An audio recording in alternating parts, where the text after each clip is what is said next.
ಭಯೋತ್ಪಾದಕರ ದಾಳಿಗೆ ತುತ್ತಾದಂಥ ವೀರಮರಣವನ್ನು ಹೊಂದಿದಂಥ ಯೋಧ ಗುರುವಿನ ಅಂತ್ಯ ಸಂಸ್ಕಾರ ಇನ್ನೇನು ಕೆಲವೇ ಗಂಟೆಗಳಲ್ಲಿ ಮೆಲ್ಲಳಿಯ ಒಂದು ಸರ್ಕಾರಿ ಜಾಗದಲ್ಲಿ ನೆರವೇರಲಿದೆ. ಇದೀಗ ನನ್ನ ಬಲಭಾಗದಲ್ಲಿ ನೋಡ್ತಾ ಇರ್ಬೋದು, ಈ ಒಂದು ಸರ್ಕಾರಿ ಜಾಗದಲ್ಲೇ ಅವರ ಒಂದು ಅಂತ್ಯಕ್ರಿಯೆ ನೆರವೇರಲಿದೆ. ಅಂದರೆ 9 ಅಡಿ ಉದ್ದ ಮತ್ತು 6 ಅಡಿ ಅಗಲದ ಒಂದು ಇದೀಗ ಈ ಒಂದು ಸಮಾಧಿಯನ್ನು ಕೂಡ ತಯಾರು ಮಾಡ್ತಾ ಇರ್ತಕ್ಕಂಥದ್ದು. ಈ ಒಂದು ಸಮಾಧಿಯಲ್ಲಿ ಅಗ್ನಿಸ್ಪರ್ಶದೊಂದಿಗೆ ಅವರ ಒಂದು ಅಂತ್ಯಕ್ರಿಯೆಯನ್ನು ನೆರವೇರಿಸಲಾಗುತ್ತೆ. ಅಂದರೆ ಪಾರ್ಥಿವ ಶರೀರವನ್ನು ಇಲ್ಲಿಟ್ಟು ಅವರ ಒಂದು ಪಾರ್ಥಿವ ಶರೀರಕ್ಕೆ ಅಗ್ನಿಸ್ಪರ್ಶವನ್ನು ಮಾಡೋದ್ರ ಮುಖಾಂತರ ಅವರಿಗೆ ಒಂದು ಅಂತಿಮವಾದಂಥ ನಮನ ಮತ್ತು ಅಂತ್ಯಕ್ರಿಯೆಯನ್ನು ನೆರವೇರಿಸಲಾಗುತ್ತೆ. ಈ ಹಿನ್ನೆಲೆಯಲ್ಲಿ ಇದೀಗ ಮಂಡ್ಯ ಜಿಲ್ಲಾಡಳಿತ ಮತ್ತು ಮದ್ದೂರು ತಾಲೂಕು ಆಡಳಿತದಿಂದ ಎಲ್ಲ ರೀತಿಯಾದಂಥ ಸಿದ್ಧತೆಗಳನ್ನು ಕೂಡ ಮಾಡಿಕೊಂಡಿರುವಂಥದ್ದು. ಮತ್ತೊಂದು ಕಡೆಯಾಗಿ ಈ ಕ್ಷೇತ್ರದ ಶಾಸಕರು ಆಗಿರ್ತಕ್ಕಂಥ ಸಾರಿಗೆ ಸಚಿವ DC ತಮ್ಮಣ್ಣವರು ಈಗ ಇಲ್ಲಿ ಅಂದರೆ ಈ ಒಂದು ಸ್ಥಳದಲ್ಲೇ ಮಕ್ಕಮ್ಮನ್ನು ಹೂಡೋದ್ರ ಮುಖಾಂತರ ಇಲ್ಲಿನ ಒಂದು ಸಿದ್ಧತೆಗಳನ್ನು ಕೂಡ ಪರಿಶೀಲನೆ ಮಾಡ್ತಾ ಇದ್ದಾರೆ ಮತ್ತು ಸಿದ್ಧತೆಗಳನ್ನು ಕೂಡ ಮಾಡಿಸೋದಕ್ಕೆ ಮುಂದಾಗಿರ್ತಕ್ಕಂಥದ್ದು ನೋಡ್ತಾ ಇರ್ಬೋದು. ಸಾರಿಗೆ ಸಚಿವ DC ತಮ್ಮಣ್ಣ ಮತ್ತು ತಹಶೀಲ್ದಾರ್ ಗೀತಾ ಸೇರಿದಂತೆ ಹಲವು ಸ್ಥಳೀಯ ನಾಯಕರುಗಳು ಕೂಡ ಇದೇ ಜಾಗದಲ್ಲಿ ಮಕ್ಕಮ್ಮನ್ನು ಹೂಡೋದ್ರ ಮುಖಾಂತರ ಒಂದು ರೀತಿ ಇಲ್ಲಿನ ಒಂದು ಸಿದ್ಧತೆಗಳಿಗೆ ಒಂದು ತಯಾರಿಯನ್ನು ಕೂಡ ಮಾಡ್ಕೊತಾ ಇರ್ತಕ್ಕಂಥದ್ದು.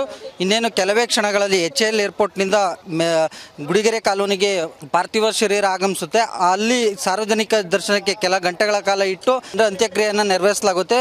ಇಲ್ಲಿಗೆ ಕರೆತಂದಂಥ ಸಂದರ್ಭದಲ್ಲಿ ಏನು CRPF ತಂಡದಿಂದ ಒಂದು ಗೌರವ ನಮನವನ್ನು ಕೂಡ ಸಲ್ಲಿಸಲಾಗುತ್ತೆ. ಈ ಸಂಬಂಧವಾಗಿ ಇದೀಗ ನಮ್ಮ ಜೊತೆ ಮಾತನಾಡೋಕ್ಕೆ ಸ್ಥಳೀಯರು ಆದಂಥ ಏನು ಶಿವಲಿಂಗೇಗೌಡರು ಇದ್ದಾರೆ, ಬನ್ನಿ ಅವ್ರನ್ನ ಮಾತಾಡ್ಸೋಣ. ಸರ್, ಯಾವ ಸಂಪ್ರದಾಯದ ಪ್ರಕಾರ ಇಲ್ಲಿ ಅಂತ್ಯಕ್ರಿಯೆ ಇವತ್ತು ನಡೆಯೋದು? ಸರ್, ಇದು ಮಡಿವಾಳ ಸಂಪ್ರದಾಯ ಪ್ರಕಾರ, ಹಿಂದೂ ಸಂಸ್ಕೃತಿ ಪ್ರಕಾರ ಕಾರ್ಯವಿಧಾನವನ್ನು ನೆರವೇರಿಸ್ತಾರೆ.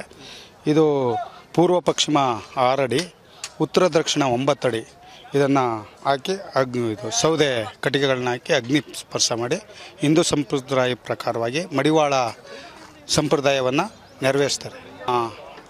ಕ್ಷೇತ್ರದ ಶಾಸಕರಾದಂಥ ಸನ್ಮಾನ್ಯ ಶ್ರೀ DC ತಮ್ಮಣ್ಣನವರು, ಸಾರಿಗೆ ಸಚಿವರಾದಂಥ ತಮ್ಮಣ್ಣವರು ನಿನ್ನೆ ಸಾಯಂಕಾಲದಿಂದ ಕೂಡ ಸ್ಥಳದಲ್ಲೇ ಮೊಕ್ಕಮ್ಮ ಹೂಡಿ, ಈಗ ನಮ್ಮ ಮಾಹಿತಿ ಬಂದಿರೋ ಪ್ರಕಾರ ಈ ರಾಜ್ಯದ ಮುಖ್ಯಮಂತ್ರಿಗಳಾದಂಥ HD ಕುಮಾರಸ್ವಾಮಿಯವರು ಇನ್ನೂ ಎಲ್ಲ ಸರ್ವಪಕ್ಷದ ಎಲ್ಲ ನಾಯಕರುಗಳು ಇಲ್ಲಿಗೆ ಸ್ಪಾಟ್ಗೆ ಬರುವಂಥ ಮಾಹಿತಿಗಳಿದ್ದಾವೆ. ಎಲ್ಲ ರೀತಿಯಲ್ಲೂ ಒಂದು ಸಿದ್ಧತೆಗಳನ್ನು ನಮ್ಮ ಸಾರಿಗೆ ಸಚಿವರಾದಂಥ ತಮ್ಮಣ್ಣವರು ನಿಂತ್ಕೊಂಡು ನೆರವೇರಿಸ್ಕೊಟ್ಟಿದ್ದಾರೆ. ಇದಿಷ್ಟು ಏನು ಸ್ಥಳೀಯರಾದಂಥ ಶಿವಲಿಂಗೇಗೌಡರ ಮಾತು. ಕ್ಯಾಮರಾ ಪರ್ಸನ್ ವಿಘ್ನೇಶ್ ಜೊತೆ ಹೆಬ್ಬಾಕ ತಿಮ್ಮೇಗೌಡ, ಫಸ್ಟ್ ನ್ಯೂಸ್ ಮಂಡ್ಯ.